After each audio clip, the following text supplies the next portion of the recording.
There comes a moment in life when you realize that not everyone deserves a seat at your table. Not because you're better than them, but because you've worked too hard for your peace to give it away for free. You've survived storms no one saw. You've stitched wounds with your own hands. And now that you finally stand on your feet, calm and composed, some people still try to pull you back into the chaos they refuse to leave behind. Toxic people don't always look dangerous. Sometimes they come with smiles. Sometimes they speak the right words. But you can always feel them, draining your energy, unsettling your thoughts, leaving you questioning your worth after every interaction. You begin to understand that protecting your peace doesn't require a speech, just a decision. A quiet one that says, "I'm not available for this anymore." The Stoics didn't seek revenge. They sought clarity, and in that clarity they found freedom. Not from others, but from the need to be pulled into every storm that passes. If this kind of stillness resonates with where you are or where you're headed, feel free to subscribe. It helps this message reach others who are ready to choose depth over noise. And more than anything, it's a quiet way of saying, "This is the kind of life I'm choosing now." Have you ever noticed how much of your life has been shaped by what you respond to? Every text you didn't want to answer, every argument you didn't want to have, every person you gave just one more chance. It adds up, not just in time, but in energy, in identity, in the quiet erosion of your emotional foundation. Toxic people don't always crash into your life with dramatic chaos. Often they come quietly with something more dangerous, bait. The kind that looks like concern, sounds like love, or feels like obligation. But it's bait all the same. The moment you react, with anger, with defense, with that one last long message explaining yourself, you've already given them what they came for. Your attention, your peace, your center, because that's what they're really after. Not resolution, control. And here's the harsh truth. They'll keep playing the same game, using different words, as long as you keep stepping onto the field. The Stoics understood this long before we gave it names like emotional boundaries or detachment. Marcus Aurelius wrote, "You have power over your mind, not outside events. Realize this, and you will find strength." In other words, your response is your realm. That's where your power lives. It's not about being passive, it's about being precise.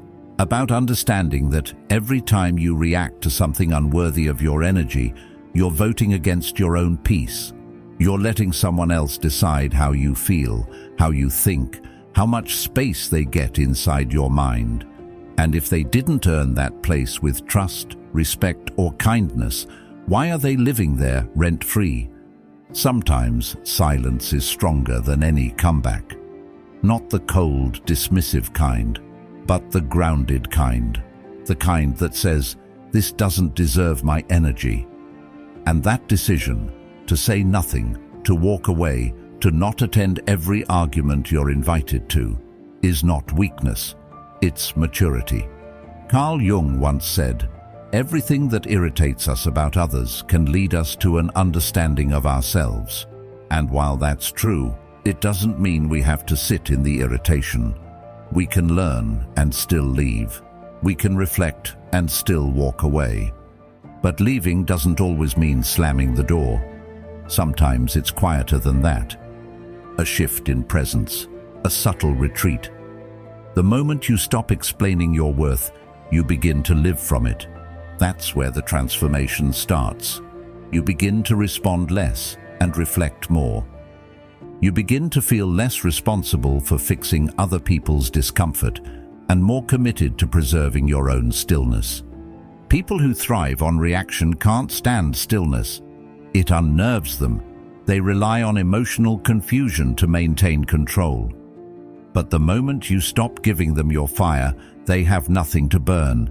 You stop feeding the dysfunction, and they feel that absence like a door gently but firmly closing. There's a freedom in no longer needing to be understood by the wrong people.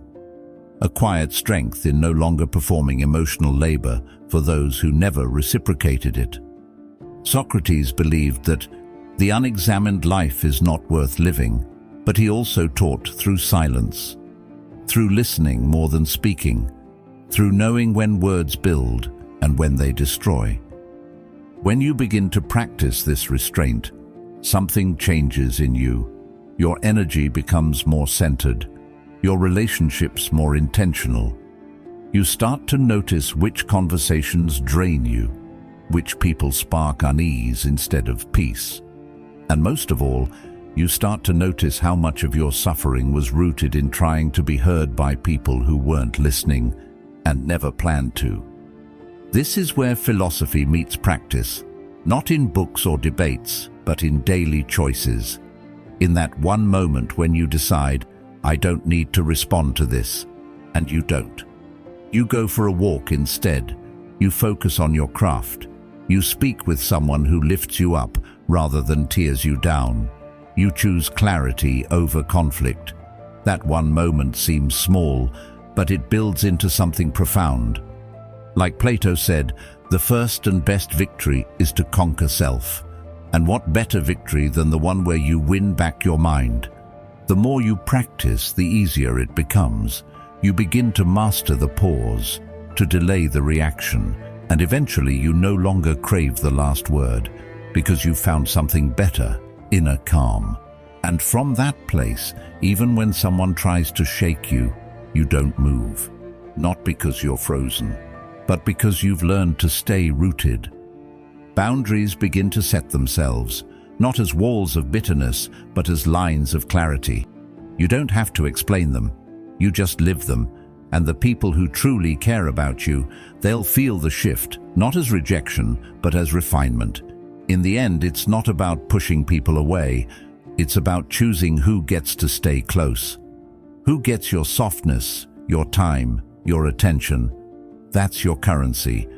And when you spend it wisely, your life begins to reflect the same discipline. You don't have to respond to every invitation into chaos. You don't have to correct every misjudgment. And you definitely don't have to light yourself on fire to keep someone else warm. Hold your silence. Guard your peace. Withdraw with grace. Let the storm pass while you remain still. Because the real power, it was never in your reaction. It was in your ability to walk away and still remain whole. You don't have to play every game you're invited to. Not every jab, accusation, or subtle insult deserves your presence. But we're conditioned to believe otherwise. We grow up thinking strength is loud, that if someone disrespects you, the only way to protect your pride is to react, to defend, to outsmart, outtalk, outshout. And for a while, maybe that feels like power. Maybe it gives you that short rush, that sense of being in control. But it's a trap. Because when your peace depends on winning arguments, you're still handing control to someone else. They set the rules. You just play. And the more you play, the more exhausted you become. Eventually, you start losing track of what you're even fighting for. What if true strength is the refusal to be moved? Imagine someone trying to push your buttons again and again, expecting you to explode like you always have. But this time, you don't. You notice the attempt. You feel the tension rise inside you, but you pause, you breathe, you don't flinch, you don't bite. And that moment of stillness, that choice to remain calm, becomes more powerful than any comeback you could ever throw. Without your reaction, their power dissolves. You pull the curtain back on the game and show it for what it is. Dysfunction, insecurity, control disguised as care. And suddenly, even they can see it. Not because you pointed it out, but because your absence of reaction becomes the mirror they can't avoid. Seneca said, "The greatest remedy for anger is delay." And while that delay is a powerful tool, the Stoics went further. They didn't just believe in holding back. They believed in letting go, in rising so far above the drama that the chaos couldn't even reach them anymore. That's not avoidance, that's detachment.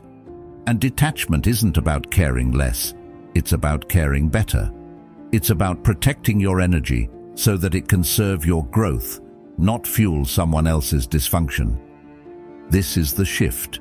It's not about cutting people off in a storm of rage. It's about quietly becoming someone they can no longer access. No confrontation, no announcement, just space, clean and intentional. Carl Jung once said, "What you resist not only persists, but will grow in size." When we constantly fight dysfunction with more dysfunction, we end up feeding it. But when we starve it, when we respond with stillness, it shrinks, it loses its hold. That's what makes detachment so hard and so powerful. It's not dramatic, it's disciplined. The people who once depended on your reaction won't know what to do when you stop giving it. They'll push harder at first, get louder, more dramatic, but that's just noise, a desperate attempt to regain control. The truth is, they don't miss you.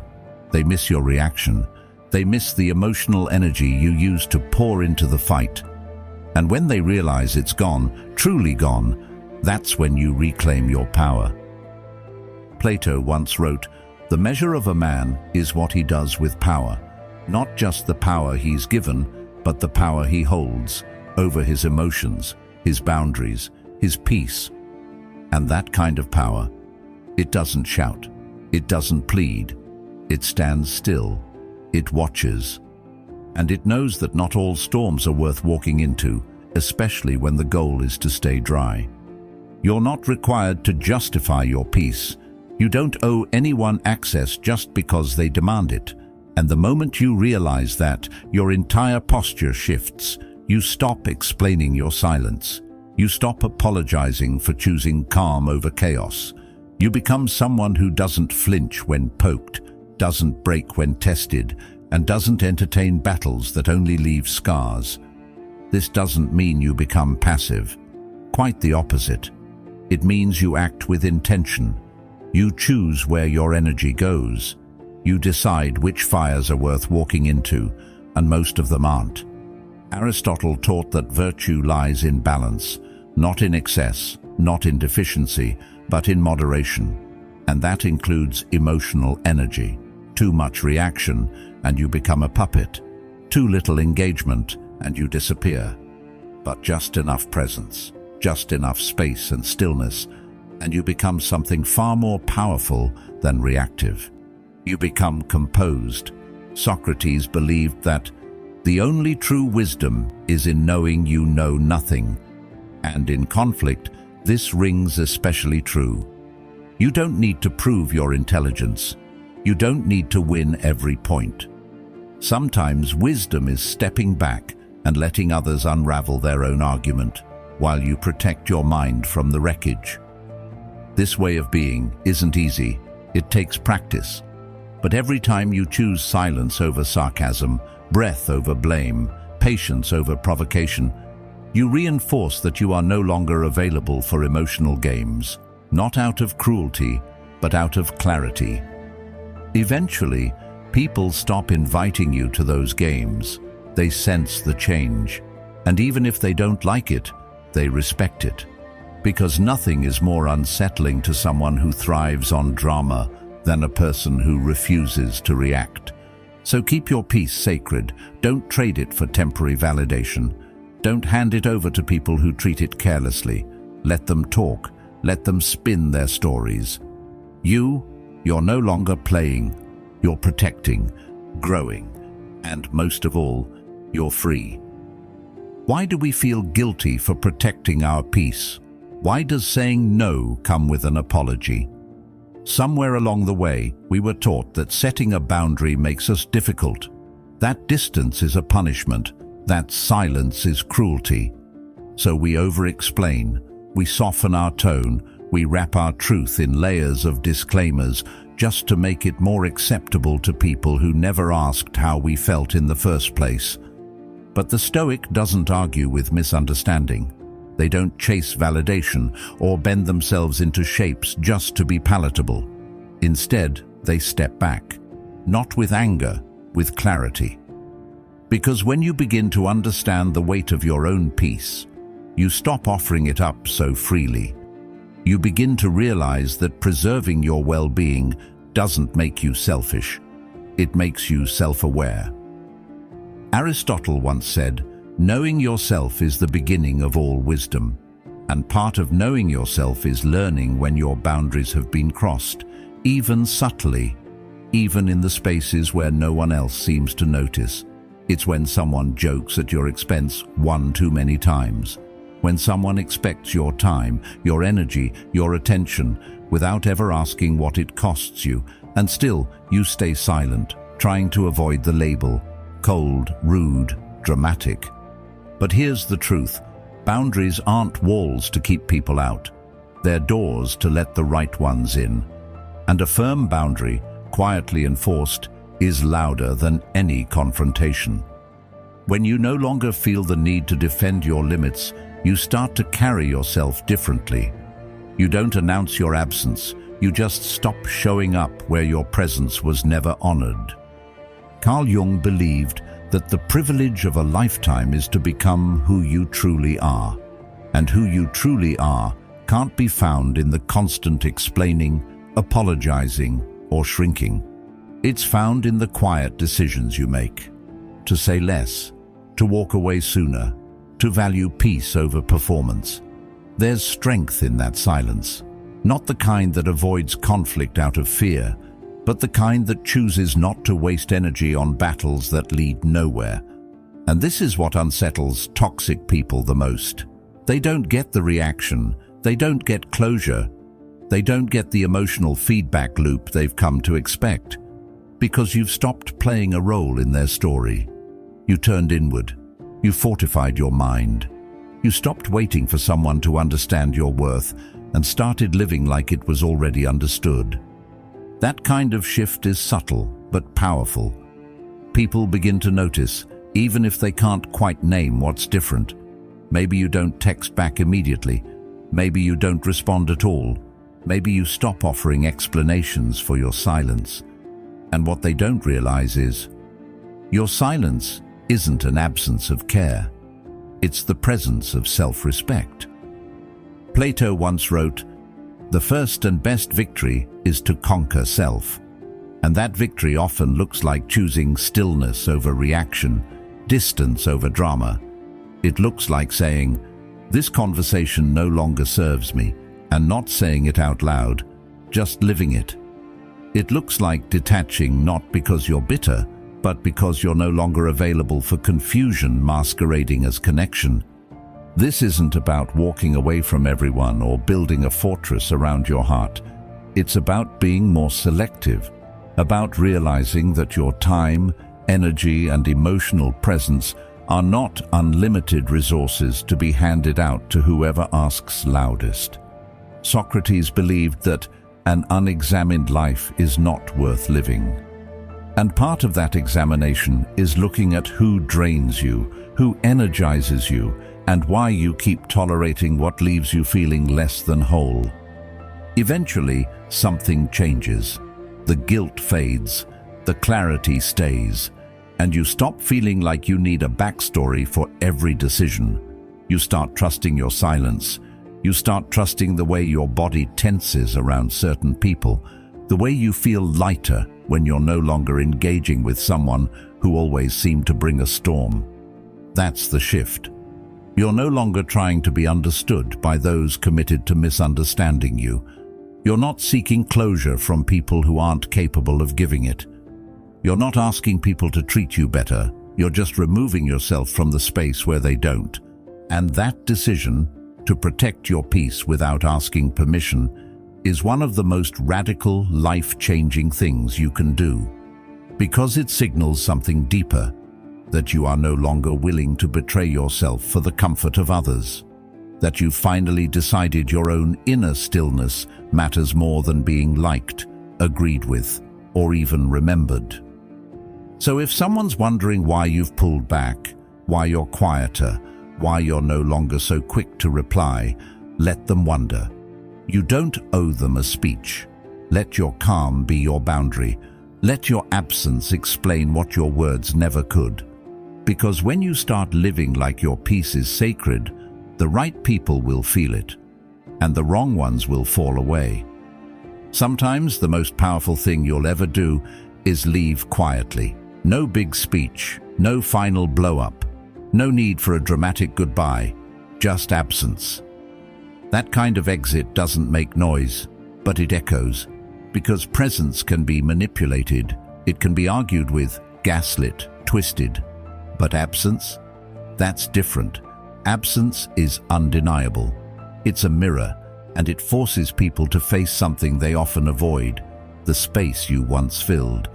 People who depended on your reaction, who fed off your apologies, your explanations, your constant effort to keep the peace, they'll feel it when you're no longer there. Not when you raise your voice. Not when you send that long message explaining how much they hurt you. But when you go quiet, when the energy they used to pull from you suddenly dries up, that's when your worth becomes visible, even to the ones who never truly saw it. It's not coldness, it's clarity. Marcus Aurelius said, "The best revenge is to be unlike him who performed the injury." And that still holds true, because walking away with grace instead of trying to match someone's chaos isn't weakness, it's evolution. It means you're no longer trying to win a battle that only leaves both sides bleeding. You're not mirroring the dysfunction. You're not proving anything.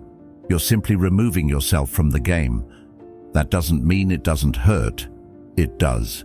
Leaving quietly can feel like swallowing your pride, like letting go without closure. But what you gain in return is something much more valuable: self-respect, stillness, space to heal in peace, without someone pulling you back into old roles you've outgrown. Carl Jung once said, "You are what you do, not what you say you'll do." And when you leave with composure instead of chaos, your action speaks volumes. It says, "I no longer live at the mercy of your approval."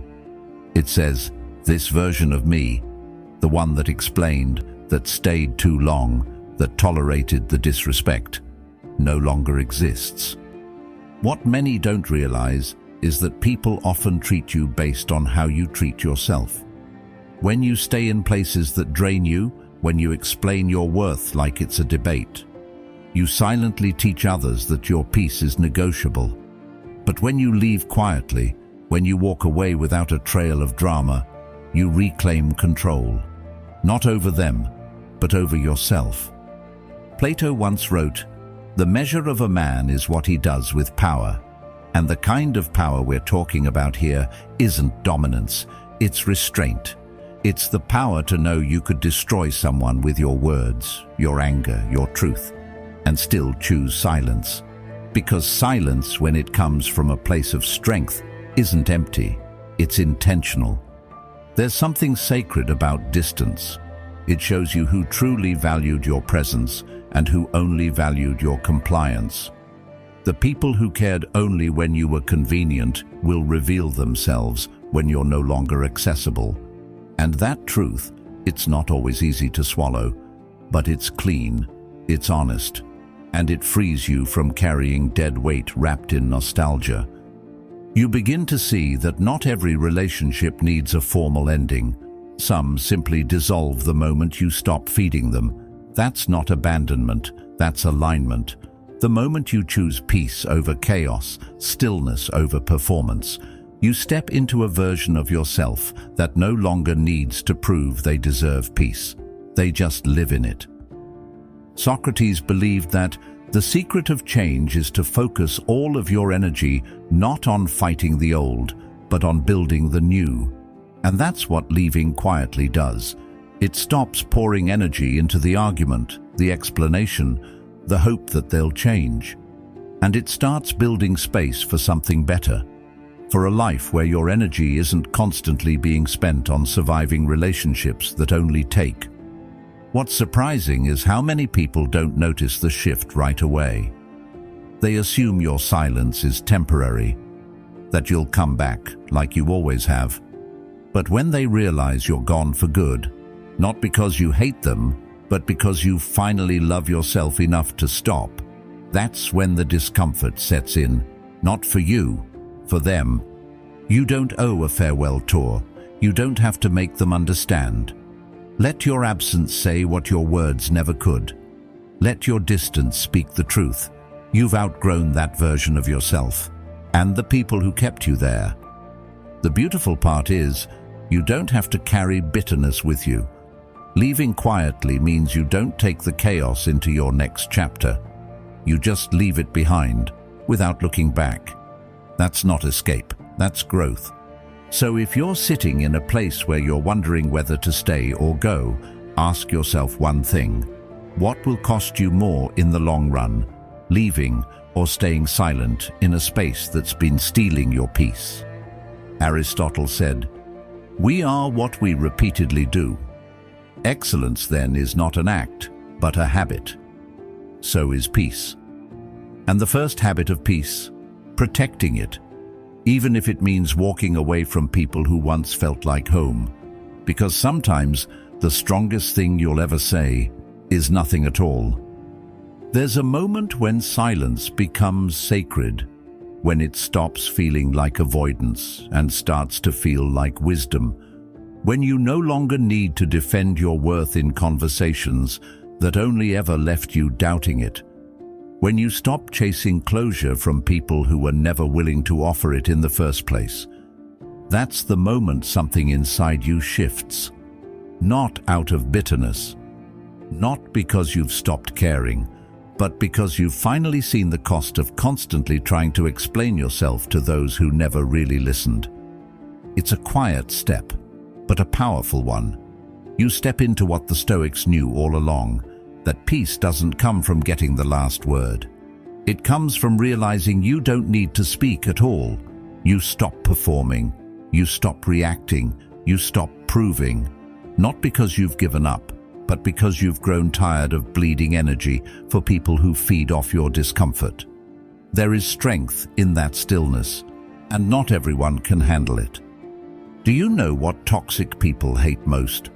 They hate when they no longer get to decide who you are. They hate when their chaos doesn't pull you in like it used to, when their words no longer land, when their silence no longer scares you, because they're no longer steering the ship, you are. Your stillness unsettles them, your peace confuses them, and your composure, that becomes your loudest response. Carl Jung once said, "The privilege of a lifetime is to become who you truly are, and becoming who you truly are often requires letting go of the need to be understood by those committed to misunderstanding you. It means accepting that some people only loved the version of you that didn't have boundaries, the version of you who said yes when you were tired, who explained your pain until your throat burned, who bent just enough to stay likable, even as it broke you.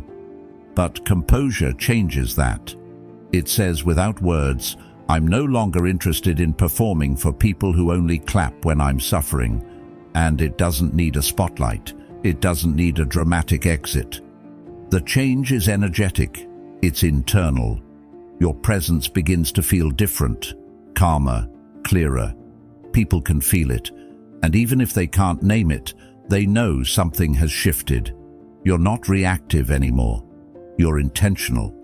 Plato believed that the measure of a man is what he does with power, and real power, the kind that isn't loud or controlling, often looks like restraint, like choosing not to respond to the insult, not to engage in the argument, not to defend yourself against someone who was never interested in the truth.